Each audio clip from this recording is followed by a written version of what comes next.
함께 사도신경으로 우리의 신앙을 고백하시겠습니다. 전능하사 천지를 만드신 하나님 아버지를 내가 믿사오며 그 외아들 우리 주 예수 그리스도를 믿사오니 이는 성령으로 잉태하사 동정녀 마리아에게 나시고 본디오 빌라도에게 고난을 받으사 십자가에 못 박혀 죽으시고 장사한 지 사흘 만에 죽은 자 가운데서 다시 살아나시며 하늘에 오르사 전능하신 하나님 우편에 앉아 계시다가 저리로서 산자와 죽은 자를 심판하러 오시리라. 성령을 믿사오며 거룩한 공예와 성도가 서로 교통하는 것과 죄를 사하여 주시는 것과 몸이 다시 사는 것과 영원히 사는 것을 믿사옵나이다. 아멘. 함께 찬송가 484장 내 맘의 주여 소망되소서를 찬양하시겠습니다.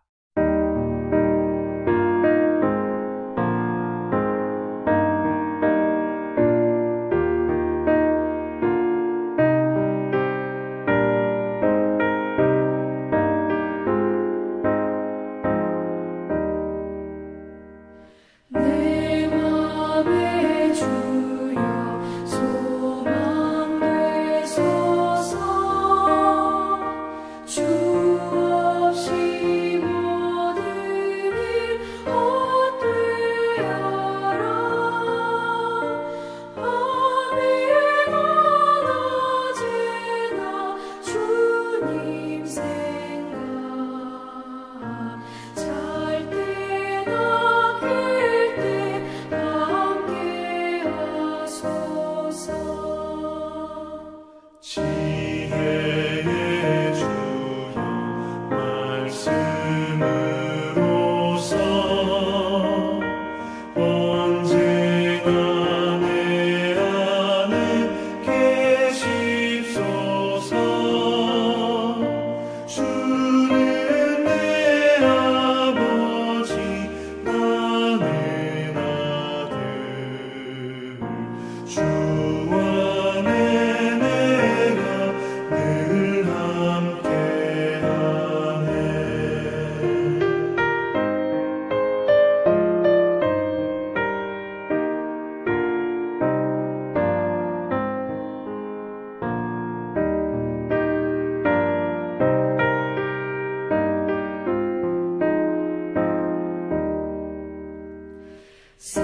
세상의 영광 나 안 보여도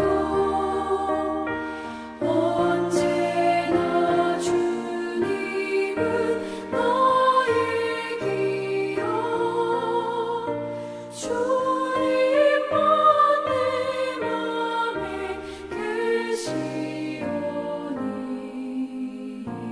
영원한 주님 참 귀하셔라. 영원한 주님 내 승리의 주, 하늘의 기쁨을 주옵소서. 어떠한 고난이 닥쳐와도 만유의 주여 소망되소서.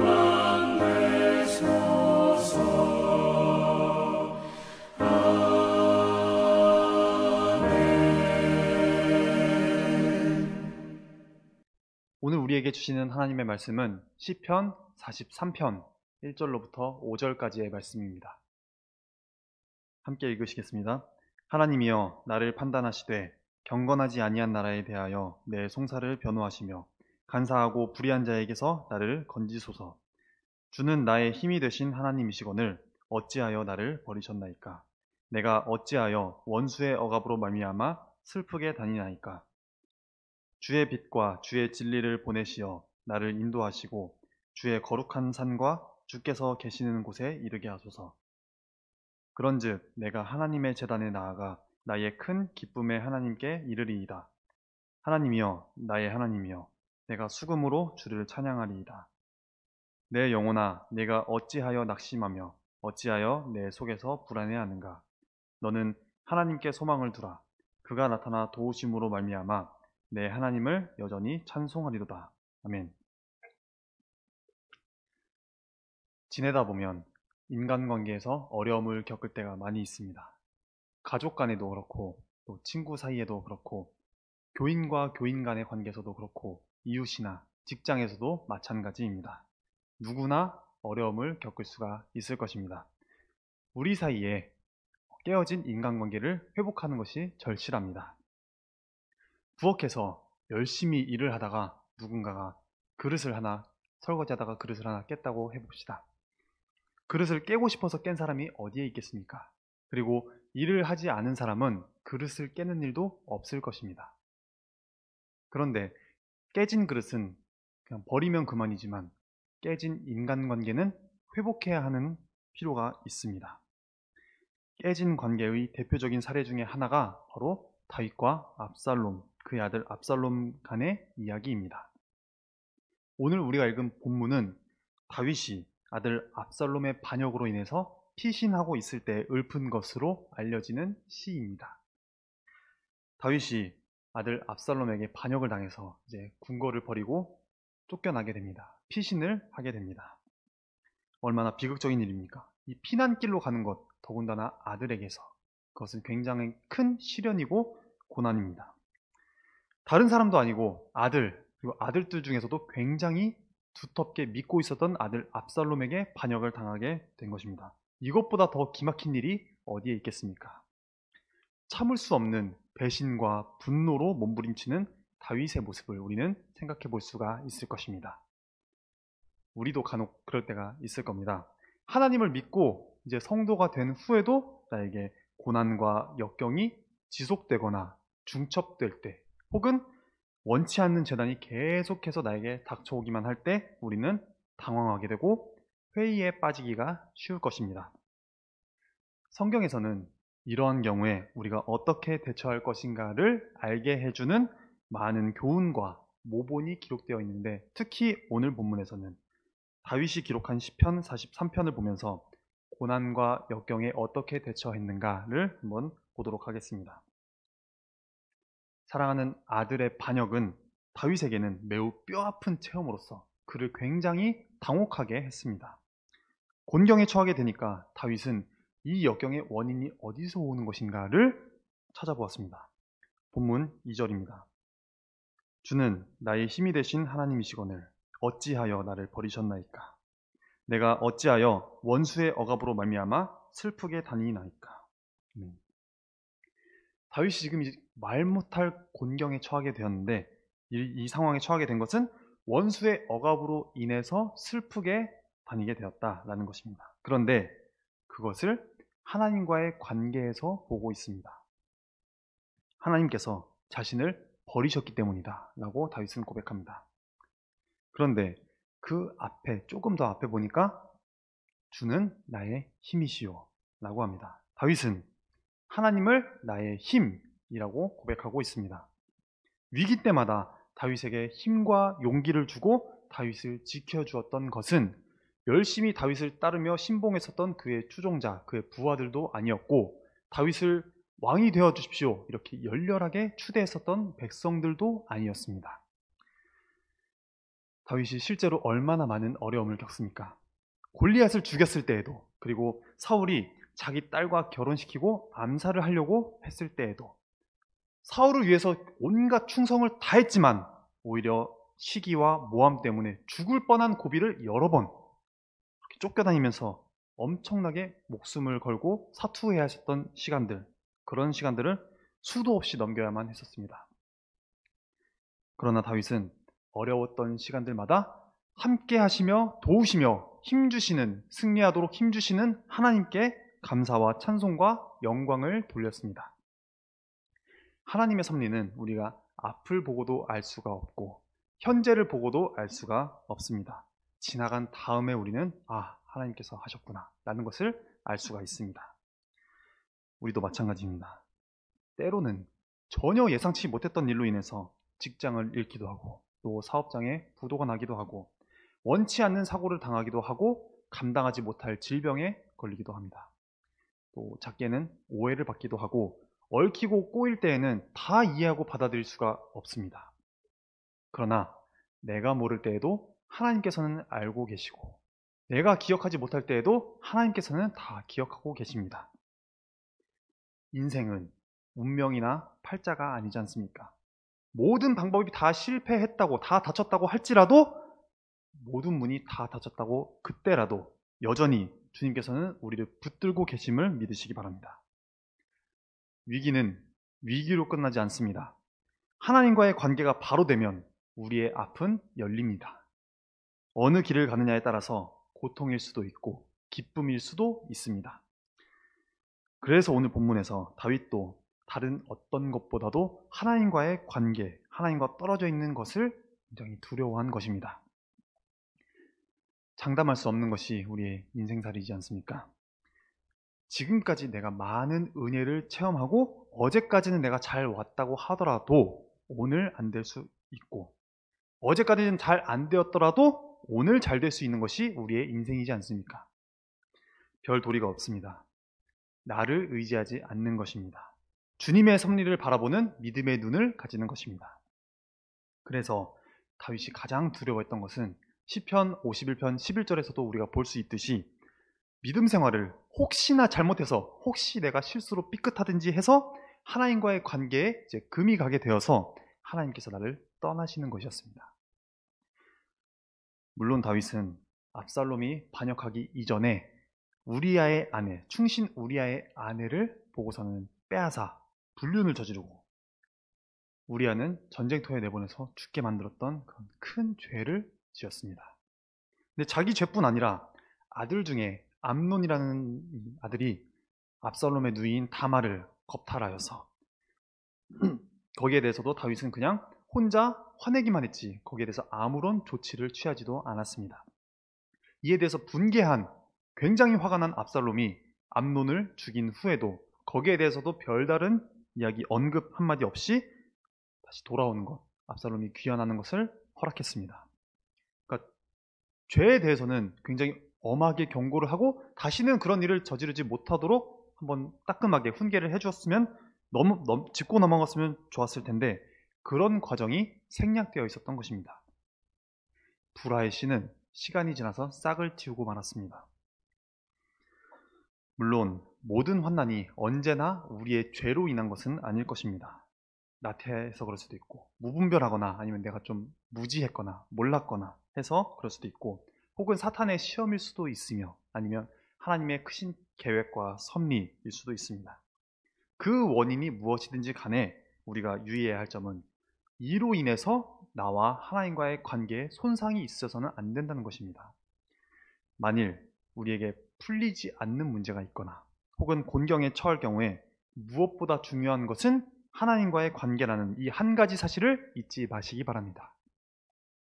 하나님과의 관계를 검토해서 거기에 손상을 주는 것이 있다면 그것을 먼저 처리하는 저와 여러분이 되시기 원합니다. 이렇게 막장으로 치닫는 상황에서 낭망해하며 주저앉으며 쓰러져가며 이렇게 불안해하는 다윗과 한편으로는 평안을 갈구하는 평안한 삶을 찾고 있는 다윗, 이 두 다윗의 모습이 마음속에서 투쟁하면서도 오히려 다윗은 하나님께 찬송하고 있습니다. 하나님께 소망을 두라. 그가 나타나 도우심으로 말미암아 내 하나님을 여전히 찬송하리로다. 아멘. 그가 지금 처해진 상황과 형편에 대해서 원망하거나 불평하는 것을 접어두고 힘과 위로가 되어주셨던 하나님을 바라보면서 기도하고 있습니다. 그러니까 인간적인 관점에서가 아니라 하나님의 시각에서 바라보려고 이해하려고 노력하고 있습니다. 내 형편에서 바라보고 문제를 풀어나갈 수 있을 만한 내가 가진 여건들을 살펴보고 따져보고 비슷한 상황에 처했었던 과거의 경험들을 한번 되새겨보고 기억해보고 돌아보는 등 나 위주로 바라보는 그런 근시안적인 태도를 버리고 하나님 중심으로 생각하고 살펴보는 것입니다. 그리고 찬양하게 되는 것입니다. 여기에 매우 중요한 사실이 있습니다. 우리가 어떤 수단과 방법을 사용했다고 하더라도 그것을 의존하거나 거기에 매몰되어서는 안 된다는 것입니다. 그 수단과 방법을 통해서 일하신 하나님의 역사하심을 알아야 하는 것입니다. 그 하나님만을 의지해야 하는 것이죠. 다윗이 저 옛날에 종횡무진하면서 적들을 쳐서 정복하고 승리를 거두었었던 그 경험을 기억하고 자신의 작전과 지략과 용맹을 이제 곱씹어 보면서 그것을 믿고서 다시 군사들을 데리고 이끌고 일어설 생각을 하지 않았습니다. 경험이나 수단이나 방법, 그런 것들을 의지해서는 안 됩니다. 그런 것이 나에게 승리를 안겨준 것이 아니고 그런 것들을 통해서 하나님께서 이루어 가신 역사인 것입니다. 그것을 알아야 하는 것이죠. 그래서 다윗은 4절에서 이렇게 말합니다. 그런즉 내가 하나님의 제단에 나아가 나의 큰 기쁨의 하나님께 이르리이다. 하나님이여, 나의 하나님이여, 내가 수금으로 주를 찬양하리이다. 아멘. 최고의 기쁨을 제공하는 근원은 오직 하나님 한 분이시라는 것입니다. 더군다나 고통을 당하던 끝에 하나님께 나아가서 찬양하며 맛본 기쁨은 다윗에게 있어서 최고의 기쁨이었습니다. 하나님을 기뻐하는 것이 힘이며 모든 난관을 극복하는 힘이고 길임을 믿으시기 바랍니다. 하나님이 주시는 기쁨이 최고이며 영원하다고 고백하는 다윗처럼 하나님을 최고의 기쁨으로 맛보는 저와 여러분이 되기를 원합니다. 본문 5절입니다. 내 영혼아, 내가 어찌하여 낙심하며 어찌하여 내 속에서 불안해하는가? 너는 하나님께 소망을 두라. 그가 나타나 도우심으로 말미암아 내 하나님을 여전히 찬송하리로다. 아멘. 하나님께서는 당신의 사람을 결코 버리지 않으십니다. 하나님께 소망을 두고 인내하며 하나님의 뜻대로 살아가려는 사람을 하나님께서는 반드시 만족하게 하십니다. 다윗은 하나님이 참 힘이고 참 도움이라는 사실을 믿을 때 환경과 여건을 초월한 고백을 하고 찬송할 수가 있었습니다. 나에게 능력이 없다고 해서 낙심하지 맙시다. 나에게 힘이 없다고, 또 지혜가 부족하다고, 혹은 나한테 돈이 없다고, 내가 건강하지 못하다고, 내 말을 들어줄 사람이 없다고 낙심하지 맙시다. 부족하고 연약한 것 같고 변두리 인생인 것 같지만 하나님께서 능력을 주시면 위대한 일이 일어납니다. 그래서 우리는 약속을 붙들고 나아가면 됩니다. 하나님의 약속은 내 생각대로가 아니고 하나님의 방법대로 이루어지기 때문에 낙심하지 말고 약속을 붙들고 나아가야 하는 것입니다. 출애굽할 당시를 한번 기억해 보십시오. 하나님께서 직접 이제 밤에 애굽의 장자들 다 죽여버리겠다라고 경고하셨는데도 모세의 말을 듣지 않았습니다. 이 정도면 들을 줄 알았는데 아니었습니다. 하나님의 방법이 무엇이었습니까? 그러므로 내가 애굽 땅에서 나의 기적을 더하리라. 애굽에 이 약속한 기적을 내리겠다는 것입니다. 장자를 다 죽이겠다라는 재앙을 내리겠다는 것입니다. 무려 9번이나 국가적인 재앙을 맞은 후에도 바로의 마음이 강팍했던 것은 하나님께서 바로에게 은혜를 내리지 않고 그대로 유기에 놓았기 때문이었습니다. 이것이 하나님의 방법이라는 것입니다. 그래서 내 방법대로 되지 않는다고 해서 낙심하지 말고 포기하지 말고 하나님께서 이루어 가실 방법을 기대하고 끝까지 포기하지 않고 약속을 붙들고 나아갑시다. 바울도 에베소서 3장 13절에서 이렇게 말합니다. 그러므로 너희에게 구하노니 너희를 위한 나의 여러 환난에 대하여 낙심하지 말라. 이는 너희의 영광이니라. 아멘. 삶의 무게에 눌려서 혹은 죄의 무게에 쓰러질 때에도 말없는 위로와 치유로서 우리와 함께 하시는, 우리를 도우시는 하나님이십니다. 어떠한 상황에서도 힘과 기쁨과 도움이 되시는 하나님을 바라는 믿음으로 살아가는 저와 여러분이 되기를 원합니다. 곤경에 처할 때 그냥 곤경 그 자체보다는 먼저 하나님과의 관계에서 혹시나 손상된 것이 없는가부터 살펴보고 틈이 없도록 합시다. 다윗의 하나님은 또한 우리의 하나님이십니다. 고난과 역경을 넉넉히 이기고 하나님께 영광을 돌리는 우리의 삶이 되기를 간절히 원합니다. 기도하겠습니다. 우리의 힘이신 하나님, 감사합니다. 오늘도 주님과 동행하며 하루를 시작하게 하심을 감사드립니다.